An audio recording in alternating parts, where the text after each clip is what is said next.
xibaar yu wér te wóor ca tàng ba abonnez-vous pour ngeen di mën di jot suñuy vidéo. jërë ngeen jëf ci ànd gi ak ñun ci chaîne bi di Buzz 221 HD ca Louga juróom-ñetti chauffeur nekk ay grévistes ñoom ñi day daan nañu teg ci seen kaw ay chef d'inculpation yu kawee lool daal leen di placer li nga xam ne moo di sous mandat de dépôt 8 chauffeurs lañ yoo xam dañ doon grève di empêcher tamit seen ay collègues yi nga xam ne grève-uñ ngir nag ñu daal di mën a dawal seen ay oto daal di mën a jógee kon ca Louga dem Dakar ñaa leen interpellé mardi bi ñu weesu ñoom ñii day daal leen déféré démb mercredi ca parquet bu Louga ginnaaw ba daal leen placé sous mandat de dépôt ñi ngi leen toppee nag trouble à l'ordre public, participation à une manifestation non autorisée, entrave à la libre circulation des personnes, destruction des biens ak li nga xam ni moo di mise en danger de la vie d'autrui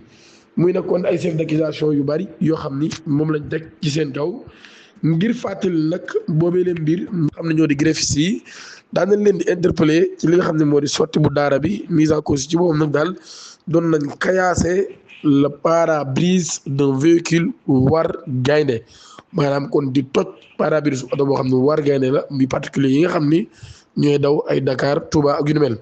ba tey ci loolu yi ñu wax ni moom mi daal da doon transporter ay passagers yoo xam ne Dakar lañ jëmoon acte boobee moo déclenché ab riposte immédiate des camps de chauffeurs non grévistes prêts à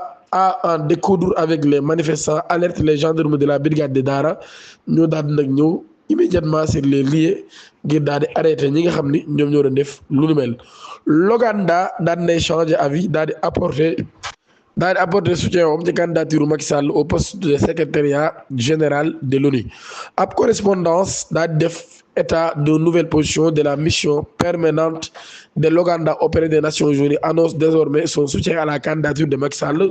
pour le poste de secrétaire général de l'Organisation des Nations Unies. Le document précise que la mission permanente boobee nag daal ba Ouganda auprès des Nations Unies a publié une déclaration officialisant cet appui. Il indique également que Addis Abeba,